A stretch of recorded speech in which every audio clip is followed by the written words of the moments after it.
काशी में रजत अपनी पत्नी रमा के साथ रहता था। रजत के पास एक खेत था जिसमें खेतीबाड़ी करके वो बड़ी मुश्किल से अपना गुजारा चला रहा था। रजत और रमा दोनों पति पत्नी शिव जी के भक्त थे। शिव जी की पूजा किए बिना वो दोनों अन्न तक ग्रहण नहीं करते थे। ओम नमः शिवाय, ओम नमः शिवाय।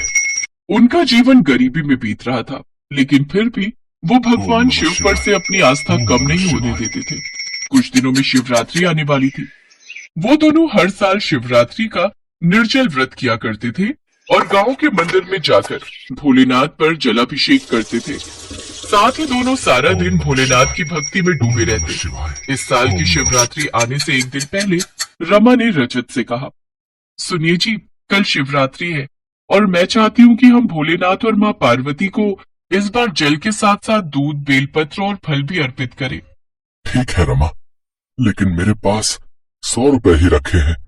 उनसे जो भी आ जाएगा मैं लेता आऊंगा। वो दोनों गरीबी की जिंदगी जी रहे थे। उनकी झोपड़ी कच्ची थी, छत से पानी टपकता था, लेकिन फिर भी वो जैसे तैसे अपने दिन काट रहे थे। शाम को रजत खेत से लौटते वक्त और जो सामान रमा ने बोला था वो सब ले आया। अगले दिन शिवरात्रि वाले दिन भूखे प्यासे निर्जल व्रत रखकर रजत और रमा भगवान शिव को जल अर्पित करने के लिए मंदिर जाने के लिए निकलते हैं। लेकिन तभी अचानक से भारी बारिश शुरू हो गई। ये भगवान, बारिश शुरू हो गई। अब हम मंदिर कैसे जाएंगे? थोड़ा इंतजार कर लेते हैं जी, शायद बंद हो जाए। लेकिन काफी देर तक इंतजार करने के बाद भी बारिश बंद नहीं होती और उनकी छत टपकनी शुरू हो जाती है। लगता है आज भोलेनाथ हमारी परीक्षा ले रहे हैं। रमा, तू एक काम कर, घर पर ही मिट्टी का शिवलिंग बना ले। उसी पर ही हम बेलपत्र, फल और दूध चढ़ा देंगे। लेकिन वो तो बह जाएगा जी। वो दोनों बातें कर रहे थे कि तभी किसी ने उनके दरवाजे पर दस्तक दी। रजत ने दरवाजा खोला तो बाहर एक साधु बाबा और साध्वी खड़े थे। प्रणाम महाराज, कहिए क्या सेवा कर सकते हैं हम आपकी? बालक, हम दूर गांव से आए हैं। क्या बारिश थमने तक हम तुम्हारे घर में रुक सकते हैं? बाबा, आपका स्वागत है। आप जब तक चाहे यहाँ रुक सकते हैं। साधु और साध्वी अंदर आ जाते हैं। अंदर रमा मिट्टी से शिवलिंग बना रही होती है। तभी साध्वी उससे पूछती है, बेटी, तुम ये शिवलिंग क्यों बना रही हो? माँ जी, आज हम दोनों का व्रत है और बारिश के कारण हम दोनों पूजा करने मंदिर नहीं जा पाए, इसलिए घर पर ही शिवलिंग बनाकर उसकी पूजा करना चाहते हैं। लेकिन बेटी, तुम्हारे घर में तो हर जगह पानी टपक रहा है, फिर तुम पूजा कैसे करोगी? यहाँ तो बैठने तक की भी जगह नहीं है। भोलेनाथ हमारी परीक्षा ले रहे हैं, लेकिन हम किसी भी तरह पूजा करके ही रहेंगे। फिर रजत और रमा पूजा करने के लिए मिट्टी के शिवलिंग के सामने हाथ जोड़कर बैठ जाते हैं। फिर रमा जैसे ही शिवलिंग पर फल चढ़ाने लगती है तो साधु बाबा उनसे कहते हैं, हमें बहुत भूख लगी है, पहले हमें कुछ खाने को दे दो। ये लीजिए बाबा, आप इसे खा लीजिए। इसके बाद रजत शिवलिंग पर दूध चढ़ाने लगता है तो साध्वी उनसे कहती है, मुझे भी भूख लगी है। लेकिन माताजी, अब तो हमारे घर में कुछ भी खाने को नहीं बचा है। ऊपर से बारिश होने के कारण मैं आज खेत पर काम के लिए नहीं जा पाया, इसीलिए कुछ मजदूरी नहीं मिली। हाँ माँ जी, जब ये काम पर जाते हैं और उस दिन जो मजदूरी मिलती है उसी से हमारा चूल्हा जलता है। अगर तुम्हें बुरा न लगे तो ये दूध हमें पीने को दे दो। हाँ हाँ माँ जी, इसमें बुरा लगने वाली कौन सी बात है? आज रात हम दोनों यहीं विश्राम करेंगे, लेकिन यहाँ तो सोने की जगह नहीं है। आप चिंता न करें बाबा, आप हमारे बिस्तर पर सो जाइए। हम दोनों पति पत्नी यहीं दरवाजे पर बैठकर रात गुजार लेंगे। वो दोनों सारा दिन भूखे प्यासे रहते हैं। फिर रात भर दरवाजे की चौखट पर बैठकर ही ओम नमः शिवाय का उच्चारण करते रहते हैं। इसी तरह बातें करते करते दोनों की आंख लग जाती है और वो दोनों वहीं बैठे बैठे सो जाते हैं। सुबह जब उनकी आंख खुलती है तो वो देखते हैं कि उनका घर बहुत बड़ा बन चुका है, जिसमें सुख सुविधा की हर चीज थी। उनका मिट्टी का शिवलिंग सोने का बन चुका था और उनके घर में सोने की मोहरों से भरे हुए मटके रखे हुए थे। ये सब देख रजत और रमा को समझते हुए देर नहीं लगी कि स्वयं शिव और पार्वती उनके घर आए थे। भोलेनाथ और माँ पार्वती स्वयं हमारे घर आए थे और हम मूर्ख उन्हें पहचान भी नहीं पाए। इतनी बारिश में इतना कष्ट झेलकर भगवान हमें स्वयं दर्शन देने आए थे। वो दोनों शिवलिंग के आगे सर झुका लेते हैं और फिर अपने घर में मंदिर बनाकर सोने के बने शिवलिंग की स्थापना करके हर रोज उनकी पूजा करते हैं। कुछ सोने की मोहरें बेचकर रजत ने सेठ का सारा कर्जा चुका दिया। अब उन्हें किसी चीज की कोई कमी न थी। अब वो दोनों मिलकर हर जरूरतमंद की मदद किया करते थे। शिवपुरी गांव में दीनानाथ नाम का एक पंडित अपनी पत्नी शकुंतला और 5 बेटियों के साथ रहता था। दीनानाथ गांव के ही मंदिर में पुजारी था। मंदिर की देखभाल और उसका रख रखाव सब दीनानाथ और उसका परिवार ही करता था। पुजारी होने के साथ साथ दीनानाथ अपने खेतों में खेतीबाड़ी का काम भी किया करता था। दीनानाथ और उसकी पांचों बेटियां शिव जी की बहुत बड़ी भक्त थी। जैसे जैसे पांचों जवान हो रही थी, दीनानाथ की चिंता भी बढ़ती जा रही थी। क्या हुआ जी, आप इतना परेशान क्यों दिखाई दे रहे हो?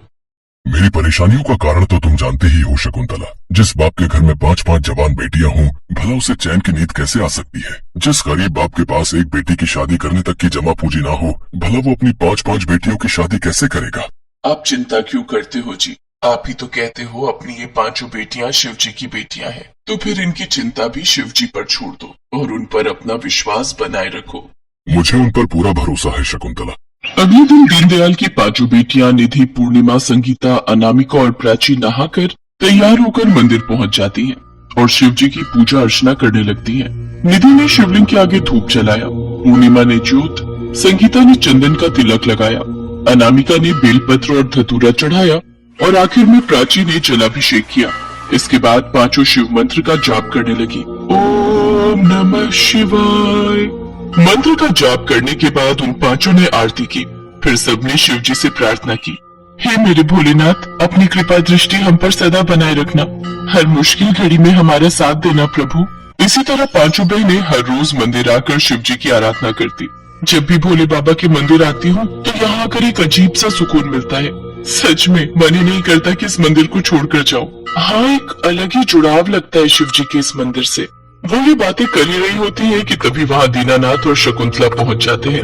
उनकी बातें सुनकर दीनानाथ और शकुंतला पुरानी यादों में खो जाते हैं। हे प्रभु, हम दोनों दिन रात आपकी सेवा करते हैं, आपकी पूजा करते हैं। अब तो हमें हमारी भक्ति का फल दे दो और हमारी सोनी गोद को भर दो। मैं जानती हूँ भोलेनाथ की मैं कभी माँ नहीं बन सकती, लेकिन कोई ऐसा चमत्कार कर दो कि हम दोनों को माँ बाप के सुख से वंचित न रहना पड़े।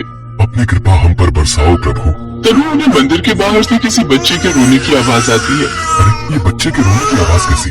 वो दोनों भागकर बाहर जाते हैं तो देखते हैं कि मंदिर के पास जो नदी है, वहाँ एक बड़ी सी फूलों की टोकरी में 5 नवजात बच्चियां बहती हुई आ रही हैं और बीच नदी में जो शिवलिंग है उसने उन्हें रोके रखा है। दीनानाथ झट से नदी में जाकर उस टोकरी को बाहर लेकर आता है। शकुंतला, एक वक्त था जब हम एक बच्चे के लिए तरसते थे, लेकिन आज देखो भोलेनाथ ने अपनी 5-5 बेटियों के माता पिता बनने का हमें सौभाग्य दिया है। सचमुच आज मैं बहुत खुश हूँ। तेरा लाख लाख शुक्र है प्रभु।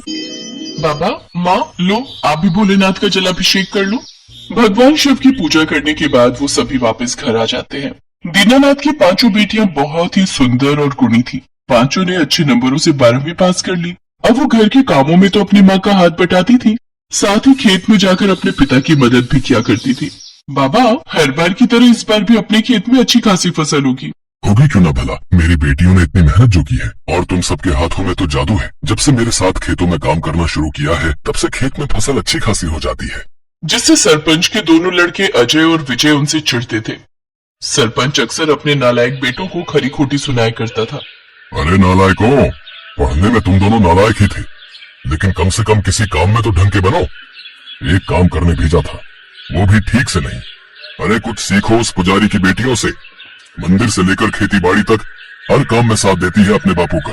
अरे मैं तो कहता हूँ तुम जैसे नालायकों के पैदा होने से तो अच्छा होता मुझे भी बेटियां ही होती, कम से कम मेरी जमीन जायदाद तो संभालती। इतना कहकर सरपंच वहाँ से चला जाता है। तभी अजय गुस्से में विजय से कहता है, इन पांचों बहनों ने तो हमारा जीना मुश्किल कर दिया। पहले स्कूल में मास्टर जी के मुंह से इनकी तारीफें सुनते थे, फिर गांव वालों से, और अब अपने ही बापू से बातें सुननी पड़ रही हैं।